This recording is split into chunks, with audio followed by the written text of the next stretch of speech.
Hello students, welcome to Yachna Science classes. How are you all? I hope you all are fine. We are doing chapter number 1 and one lecture we have done. In that lecture we discussed about asexual reproduction. Today we are going to discuss about sexual reproduction. A brief introduction in this chapter we are to do. बहुत ज़्यादा detail में नहीं करना है क्योंकि second chapter और third chapter दोनों ही sexual reproduction के हैं. सेकंड चैप्टर में प्लांट्स का सेक्सुअल रिप्रोडक्शन है और थर्ड चैप्टर में ह्यूमन का रिप्रोडक्शन है. तो हम डिटेल में नहीं करेंगे बट ब्रीफ इंट्रोडक्शन हम सेक्सुअल रिप्रोडक्शन का करने वाले हैं. ठीक है. So first of all you all should know that what is sexual reproduction. इसके बारे में हमने बात भी की थी that sexual reproduction is the process in which fusion of gametes take place, formation of gametes take place and both parents are involve. हालांकि हमने बात की थी कि कई बार सिंगल इंडिविजुअल में दोनों ही सेक्स होते हैं, मेल भी और फीमेल भी, तो वो सेल्फ फर्टिलाइजेशन भी कभी कभार कर लेते हैं. तो सिंगल इंडिविजुअल और सिंगल पेरेंट भी होता है but most probably both parents are involve. Okay, so sexual reproduction involve fusion of gametes. It involve fusion of gametes. It can be in single individual or can be in both individual. Clear? This is fusion of gametes. Next thing is जो sexually reproducing organism होते हैं, sexually reproducing organisms have 3 phases in their life. उनकी life में total 3 phase होते हैं. कौन कौन से phase? First is juvenile phase और वेजिटेटिव फेज. जुवेनाइल फेज और vegetative phase.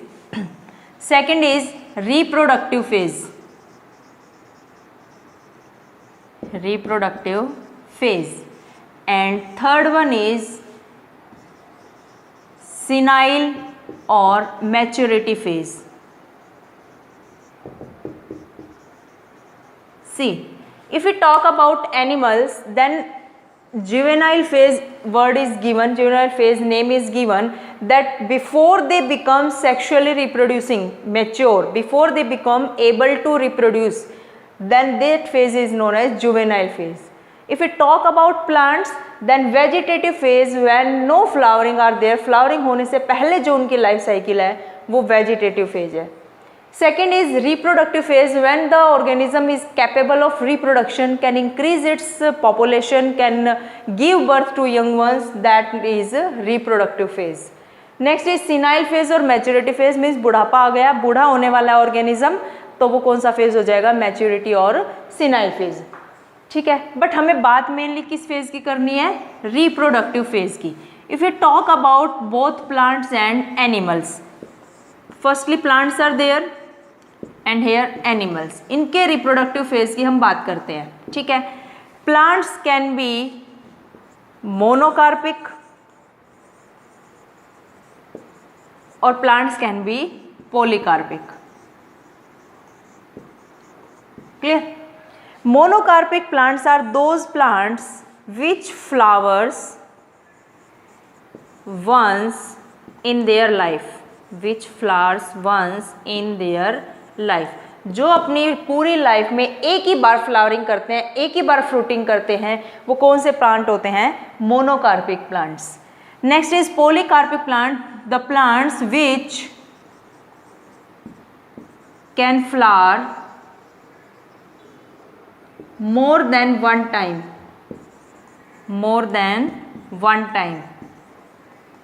in whole life are polycarpic plant. जो अपनी लाइफ में एक से ज़्यादा बार फ्लावरिंग करते हैं वो कौन से प्लांट होते हैं? polycarpic plant. Now polycarpic can be of 2 types, perennial plants, perennial polycarpic, and second one is seasonal polycarpic or seasonal plants. Clear? Now see, monocarpic plants जो अपनी लाइफ में एक ही बार फ्लावरिंग करते हैं, इसमें एग्जांपल तुम किसका करोगे? व्हीट, राइस, मेज. ऐसा तो नहीं होता ना कि हम व्हीट लगा देते हैं और फिर 3, 4, 5 महीने के बाद, जो इसकी 6 महीने के बाद कटाई होती है व्हीट की, फिर 5-6 महीने के बाद फिर वो फ्लावरिंग कर देता है, इट इज़ नॉट देयर। उनकी लाइक 6 मंथ्स की अगर लाइफ साइकिल है वीट की, तो वो पूरी लाइफ साइकिल में एक ही बार फ्लावरिंग करता है, एक ही बार फ्रूटिंग करता है। मीन्स अपने पूरे लाइफ साइकिल में ये प्लांट एक ही बार फ्लावरिंग करेंगे, एक ही बार फ्रूटिंग होंगे, तो वो कौन से प्लांट होंगे? Monocarpic plant. इनमें बहुत ही 2 इंटरेस्टिंग से एग्जाम्पल हैं, let me give you in monocarpic plant.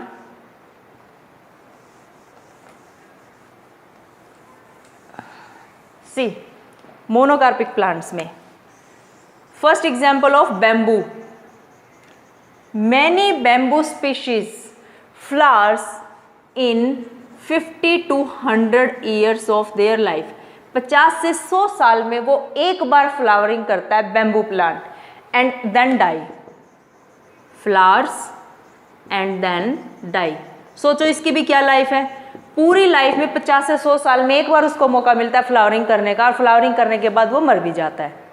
ऐसे भी प्लांट्स हैं, ये भी मोनोकार्पिक, अपनी लाइफ में वो एक ही बार कर रहा है। सेकंड बहुत इंपॉर्टेंट एग्जांपल है Strobilanthes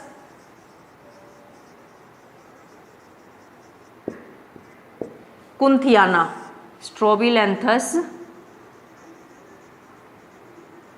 kunthiana, its common name is Neela Kurinji. See its common name is Neela Kurinji. बहुत ही फेमस फ्लावर है ये साउथ इंडिया में, नीला कुरंजी का फ्लावर। बहुत सारी मूवीज में और सीरियल्स में तो इसकी बात भी की जाती है कि नीला कुरंजी का फ्लावर खिल रहा है ना। सीरियल्स में और मूवीज में बहुत बात की जाती है नीला कुरंजी के बारे में। स्ट्रोबिलैंथस कुंथियाना फ्लावर्स इन 12 ईयर्स, 12 साल में फ्लावर्स वंस इन 12 साल में सिर्फ एक बार फ्लावरिंग करता है। कौन? स्ट्रोबिलैंथस कुंथियाना, नीला कुरंजी फ्लावर। ओके, इसके फ्लावर ब्लू कलर के होते हैं, blue flowers. When it flowers, जब भी ये फ्लावरिंग करता है तो पूरा का पूरा एरिया जहाँ पर इसके प्लांट होते हैं, पूरा एरिया ब्लू कलर का दिखाई देने लग जाता है। These type of plants are in Kerala, Tamil Nadu and Karnataka. इस जगह पर ये सबसे ज़्यादा प्लांट मिलते हैं साउथ इंडिया में, और दूर दूर से लोग इसको देखने के लिए भी आते हैं, क्योंकि 12 साल में एक बार आता है ना। Last time it flowers in September 2006, then 2018, and now when it will flower after 12 years, it will flower in 2030. Clear? So these are monocarpic plant, जो अपनी पूरी लाइफ में एक ही बार फ्लावरिंग करते हैं। ऐसे प्लांट होते हैं monocarpic plants. Clear? Now we will discuss about polycarpic plants. अब हम पॉलीकार्पिक के बारे में बात करते हैं कि पॉलीकार्पिक प्लांट कौन से होते हैं।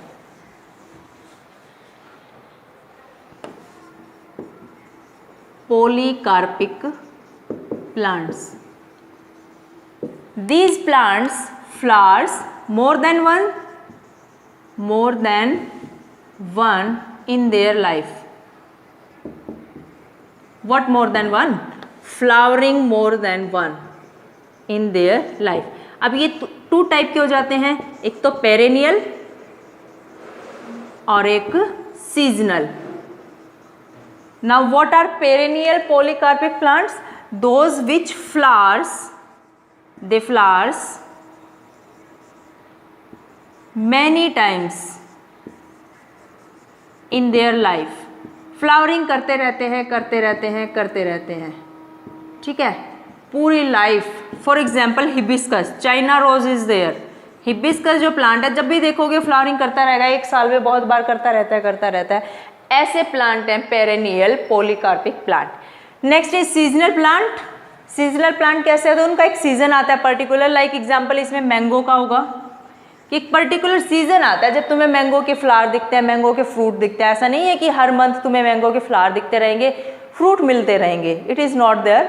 सो this is seasonal polycarpic plant कि हाँ वो बहुत बार फ्लावरिंग करते हैं, but they have a particular season, कि पर्टिकुलर सीजन में फ्लावरिंग करते हैं, पर्टिकुलर सीजन में फ्रूटिंग करते हैं। क्लियर? सो ये तो हमने बात की प्लांट के बारे में कि इनका रिप्रोडक्टिव फेज कैसा होता है। तुम अपने आसपास कितने भी प्लांट्स देख रहे होगे, ऐसा कभी नहीं होता है कि कोई एक प्लांट हमेशा ही फ्लावरिंग करता रहता है या कोई एक प्लांट कभी फ्लावरिंग कर ही नहीं रहा है। उनका पर्टिकुलर सीजन होता है और हम उनको पहचान लेते हैं कि उनका रिप्रोडक्टिव फेज अब स्टार्ट हो गया है या अब जुवेनाइल फेज खत्म हुआ है। कैसे? बाय शोइंग फ्लावरिंग, उनके फ्लावरिंग देख के हम पहचान लेते हैं। ठीक है, next we will discuss about animals. Animals के अगर रिप्रोडक्टिव फेज की बात करें तो animals are also two types, continuous breeders and second are seasonal breeders. ठीक है, कॉन्टिन्यूअस ब्रीडर्स जिनका कोई सीजन नहीं होता है, they can breed in any time, they can reproduce any time. Example यहाँ पर आ जाएगा मैन, है ना। कोई ह्यूमन का सीजन थोड़ा ही है कि हमारा सीजन आ रहा है कि अब बच्चे पैदा कर रहे हैं, हर घर में बच्चे ही हो रहे हैं कि अरे अप्रैल मंथ आ गया है, अब ये सीजन है बच्चे पैदा होने का, तो हर घर में बच्चे ही दिखाई दे रहे हैं, तो किसी को कोई खुशी नहीं होगी ना कि हमारे घर बच्चा हुआ है ना। तो ये कॉन्टिन्यूस ब्रीडर होते हैं, मैन कभी भी रिप्रोडक्शन करके कभी भी बेबी को बर्थ दे सकते हैं। सीजनल ब्रीडर पर्टिकुलर सीजन है इनका, जैसे बर्ड्स का पर्टिकुलर सीजन होता है कि ये कब एग ले करने वाले हैं। रेप्टाइल का पर्टिकुलर सीजन है, लाइक मॉनसून स्प्रिंग जो सीजन आएगा वहाँ पर बहुत सारे रेप्टाइल तुम देखोगे, छिपकली के छोटे छोटे बच्चे बहुत सारे तुम्हें दिखाई दे रहे होंगे अपने घरों के आसपास। तो स्प्रिंग या मॉनसून जो सीजन आता है वहाँ उस सीजन में बहुत सारे ऑर्गेनिज्म ब्रीडिंग कर रहे होते हैं, रिप्रोडक्शन कर रहे होते हैं, तो वो सीजनल ब्रीडर होते हैं जिनका पर्टिकुलर सीजन आता है। तो कॉन्टिन्यूस ब्रीडर्स में वो एग्जाम्पल आते हैं विच डू मेंस्ट्रुअल साइकिल, जिनकी फीमेल्स मेंस्ट्रुअल साइकिल शो करती है। Do you know that females of almost all animals they undergo cyclic changes and these cyclic changes are of two type, one is menstrual cycle and second one is estrus cycle। ठीक है, menstrual cycle is shown by primates। menstrual cycle किस में होता है? primates में होता है।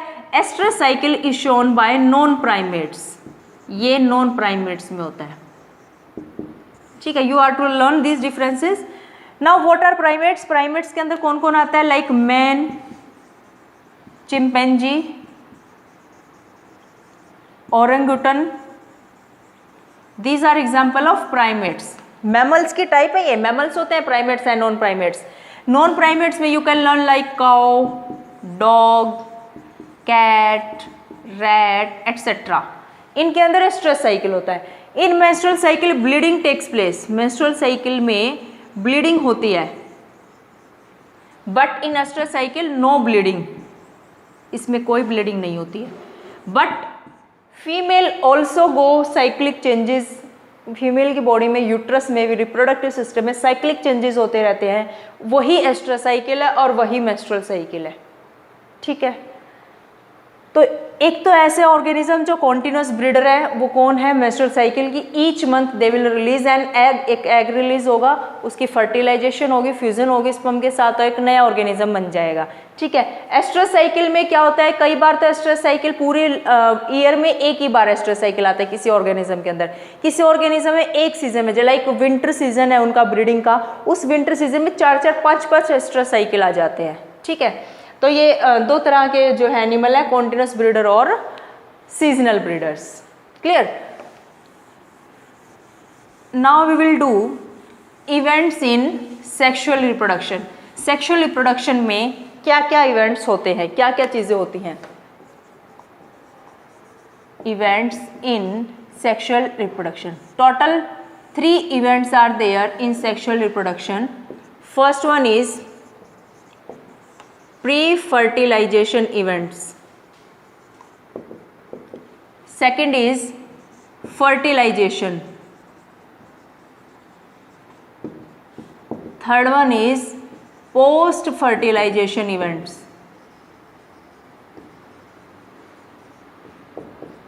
सी, pre fertilization, fertilization होने से पहले, मेल गैमेट और फीमेल गैमेट का फ्यूजन होने से पहले। फर्टिलाइजेशन दोनों का फ्यूजन होता है। पोस्ट फर्टिलाइजेशन, फर्टिलाइजेशन होने के बाद, फ्यूजन होने के बाद क्या होता है। ठीक है, आज हम सिर्फ प्री फर्टिलाइजेशन की बात करेंगे, इन दोनों को हम नेक्स्ट वीडियो में डिस्कस करेंगे, नेक्स्ट क्लास में डिस्कस करेंगे। प्री फर्टिलाइजेशन में 2 events are there. First one is gametogenesis, Second one is gamete transfer. Two things we are to discuss now. Now what is gametogenesis? It is the formation of gametes. Formation of gametes. Gametes के बनने की process को क्या बोला जाता है? Gametogenesis. Now what are gametes? These are haploid sex cells. Gametes are haploid sex cells. Now what is haploid? Haploid means n, half number of chromosome, single set of chromosome. Like if we talk about human, diploid means 46 number of chromosome, double number of chromosome. Haploid means 23 number of chromosome, half number of chromosome, single set of chromosome. ठीक है, gametes are haploid sex cells. Gametes can be of two types. कुछ ऐसे organism है जिनके अंदर आइसोगैमेट्स होते हैं और होमोगैमेट्स. Got it? कुछ ऐसे ऑर्गेनिज्म है जिनके अंदर हेट्रोगैमेट्स होते हैं. ठीक है. होमोगैमेट्स और आइसोगैमेट्स मीन्स सेम मॉर्फोलॉजिकली. जो गैमेट्स होंगे वो मॉर्फोलॉजिकली क्या होंगे? सेम होंगे, बिल्कुल एग्जैक्टली सिमिलर अपीयरेंस होगी. उनमें डिफ्रेंशिएट नहीं कर पाएंगे कि कौन सा मेल गैमेट है और कौन सा फीमेल गैमेट है. किसके अंदर? आइसोगैमेट्स और होमोगैमेट्स के अंदर. इसमें एग्जाम्पल करेंगे हम Cladophora. In your NCERT diagram of Cladophora gametes are given. Cladophora is an alga. ये एल्गी होती है. ठीक है. अगर हम इनके इसके गैमेट्स की बात करें तो कुछ इस तरह से गैमेट्स होते हैं इसके. See, suppose this is male gamete, this is female gamete. We can't differentiate male gamete और female gamete में differentiate नहीं कर पा रहे कौन सा मेल और कौन सा फीमेल है. तो ये ऐसे गैमेट्स होता है, आइसोगैमेट्स और होमोगैमेट्स. If we talk about heterogametes, hetero means different, जो morphologically different होते हैं. तो ये कैसे गैमेट्स हैं? Which are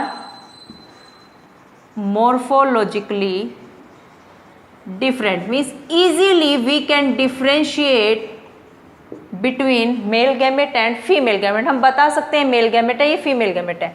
suppose Fucus is an alga. It is also given in your NCERT. ये एक एल्गी है. इसके गैमेट की बात करें तो suppose this is an egg. ये ओवम है, फीमेल गैमेट है. ठीक है. और ये इसका मेल गैमेट है. You can see the difference. कितना लार्ज एग है और कितना स्मॉल मेल गैमेट है. ठीक है. ऐसे गैमेट्स होते हैं heterogametes which we can easily differentiate. For example human का भी ऐसा ही होता है. ह्यूमन का ये फीमेल गैमेट है, एग है, और ये स्पर्म है, ये मेल गैमेट है.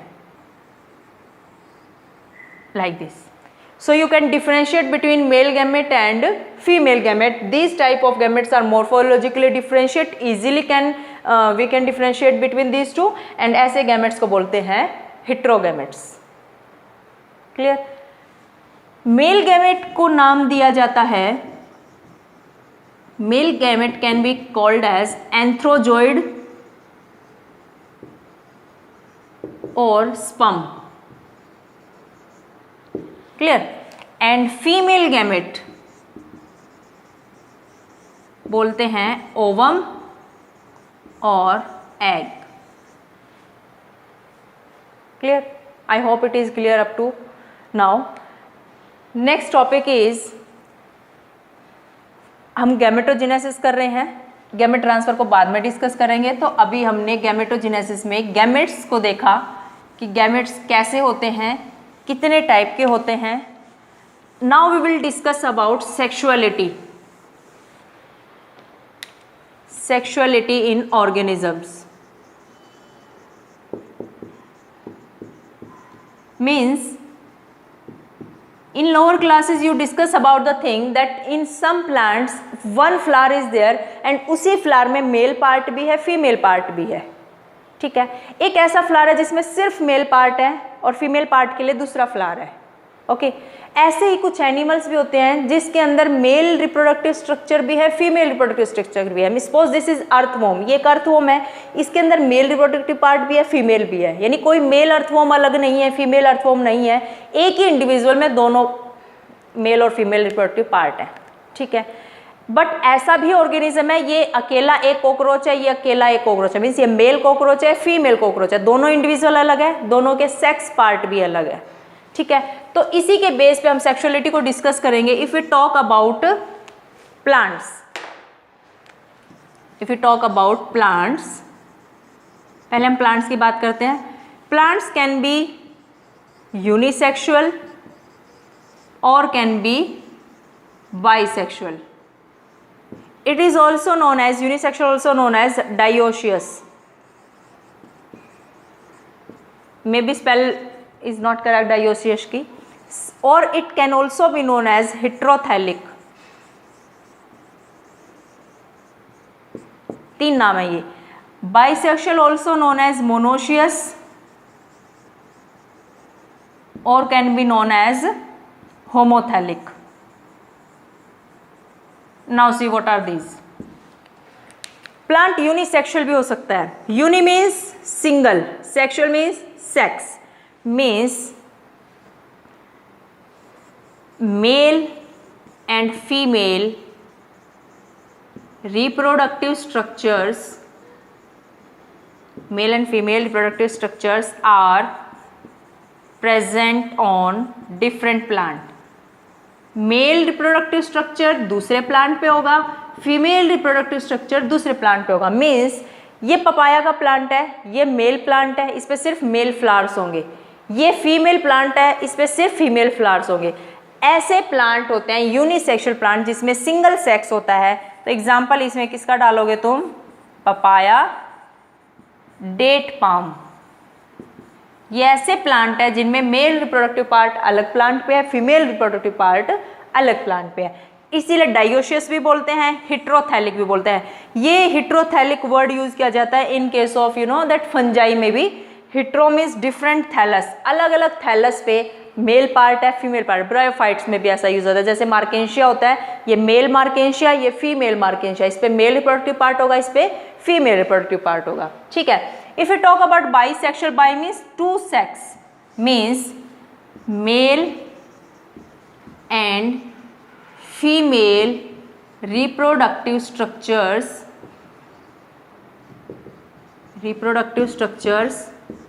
present on same plant. एक ही प्लांट पे मेल रिप्रोडक्टिव पार्ट है, स्टेमन है, और उसी पे फीमेल रिप्रोडक्टिव पार्ट यानी पिस्टिल और कार्पल है. ठीक है. मोनोशियस या होमोथैलिक इसी को बोलते हैं. एग्जाम्पल इसमें you can write of cucurbits और coconut. Means suppose this is flower और इसके अंदर ये मेल फीमेल रिप्रोडक्टिव पार्ट भी है, पिस्टिल, और इसके अंदर ये स्टेमन भी है. तो ऐसा फ्लावर होगा बाइसेक्सुअल फ्लावर. यूनिसेक्सुअल जो फ्लावर होंगे इसमें एक फ्लावर तो होगा स्टेमिनेट और एक फ्लावर होगा pistillate. Name is telling the answer. Pistillate. जिस फ्लावर पे पिस्टिल प्रेजेंट है, फीमेल रिप्रोडक्टिव पार्ट प्रेजेंट है, वो पिस्टिलेट फ्लावर. जिस पे स्टेमन प्रेजेंट है, स्टेमिनेट फ्लावर, वो मेल फ्लावर हो जाएगा. Is it clear? सो ये हमने प्लांट की सेक्सुअलिटी की बात की कि प्लांट में सेक्सुअलिटी कैसे डिसाइड होती है. Now we will discuss sexuality in animals. Animals में क्या सेक्सुअलिटी डिसाइड होती है, कैसे डिसाइड होती है कि कौन मेल है कौन फीमेल है. Animals also can be categorize into two parts. First one is unisexual animal, second is bisexual animal. Again unisexual means single sex है ना, कि इसमें एग्जाम्पल तुम डाल सकते हो ह्यूमन का. Very easy example you can see. देखिए फीमेल जो गर्ल है वो अलग है, बॉयज जो हैं अलग हैं. मेल रिप्रोडक्टिव पार्ट अलग इंडिविजुअल में है, फीमेल रिप्रोडक्टिव पार्ट अलग इंडिविजुअल है. तो ह्यूमन का एग्जाम्पल, कॉकरोच का example you can right. Bisexual में क्या होगा? इंडिविजुअल एक होगा लेकिन सेक्स उसके अंदर मेल और फीमेल दोनों होंगे. It is also known as hermaphrodite. Hermaphrodite. क्या लिखोगे इसमें? Single individual, single individual have both sex, male reproductive part और फीमेल रिप्रोडक्टिव पार्ट दोनों होंगे। इसमें एग्जाम्पल किसका आएगा? टेपवर्म, अर्थवर्म, लीच, स्पंज, ये सभी कैसे एनिमल होते हैं? Hermaphrodite, bisexual. इंडिविजुअल एक होगा, मेल रिप्रोडक्टिव पार्ट और फीमेल रिप्रोडक्टिव पार्ट दोनों ही एक ही इंडिविजुअल में होंगे। Clear? So this is sexuality in organisms. Next thing is cell division during gamete formation. Cell division in gamete formation. I told you one thing, थोड़ी देर पहले मैंने बताया कि गैमेट्स आर हैप्लॉइड। गैमेट्स कैसे होते हैं? Haploid, and they can be male gamete and they can be female gamete. ठीक है, बट जो पेरेंट बॉडी होती है ना, जिससे गैमेट बनेंगे, parent body can be haploid और कैन बी डिप्लॉइड। पेरेंट जो होगा जिससे गैमेट बने वो डिप्लॉइड भी हो सकता है, हैप्लॉइड भी हो सकता है। अगर वो हैप्लॉइड है तो इसके अंदर कैसे डिवीजन होगी? माइटोटिक डिवीजन, माइटोसिस होगी। Means same number of chromosome रह जाएंगे जितने की बॉडी में थे, हाफ नहीं होंगे, माइटोसिस होगी। ठीक है, अगर डिप्लॉइड बॉडी है तो इसके अंदर मियोसिस होगी। Means half number of chromosome हो जाएंगे जितने भी थे। सपोज 46 नंबर ऑफ क्रोमोसोम थे डिप्लॉयड। जब हैप्लॉयड गैमेट यहाँ पर बनेगा मियोसिस के बाद, तो उसके अंदर 23 नंबर ऑफ क्रोमोसोम हो जाएंगे। Half number of chromosomes will be there, reductional division. But यहाँ पर क्या है? हैप्लॉयड है, 23 अगर इसमें थे, माइटोसिस होगी तो जो गैमेट यहाँ पर बनेगा उसके पास भी कितने क्रोमोसोम रहेंगे? 23। इक्वेशनल डिवीजन इसको बोलते हैं, इक्वल नंबर ऑफ क्रोमोसोम रहने वाले हैं। ठीक है, तो जो पेरेंट बॉडी हैप्लॉइड किस किस के अंदर होती है? लाइक फंजाई के अंदर होती है, एल्गी में, ब्रायोफाइट्स में, एल्गी, फंजाई एंड ब्रायोफाइट्स, इनके अंदर हैप्लॉइड बॉडी होती है। और diploid body maximum animals, most of the animals के अंदर डिप्लॉइड पेरेंट बॉडी होती है। टेरिडोफाइट्स,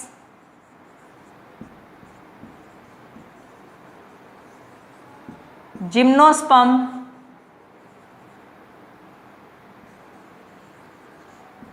एंड एंजियोस्पर्म्स, इन सब के अंदर कैसी पेरेंट बॉडी होती है? डिप्लॉइड होती है। ठीक है, जब डिप्लॉइड पेरेंट बॉडी से हैप्लॉइड गैमेट्स बनते हैं तो वो स्पेशल सेल्स कौन होती हैं जो गैमेट्स बनाएंगी? मियोसाइट्स। क्या बोलते हैं इनको? Meiocytes, which are diploid, have double number of chromosome, और जब इसमें मियोसिस होगी तो गैमेट बनाएंगी which will have half number of chromosome.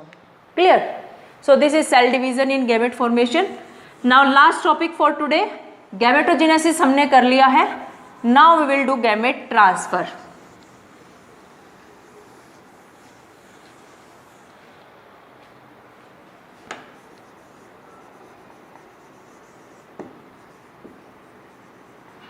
Gamete transfer.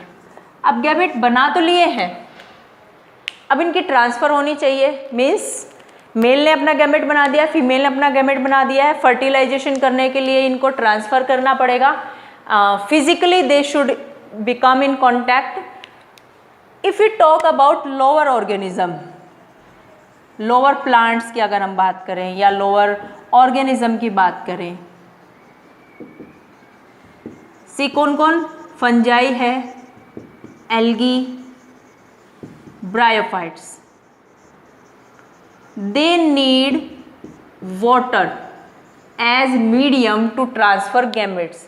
Gamete transfer करने के लिए इनको वाटर मीडियम चाहिए। वाटर में वो अपने गैमेट रिलीज कर देंगे and they will reach to each other.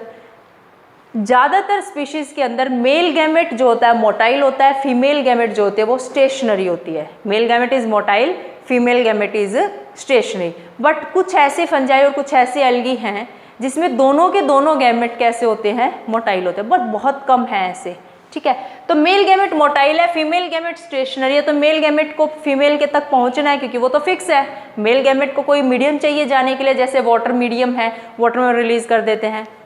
But जो हायर प्लांट्स होते हैं, सीड प्लांट्स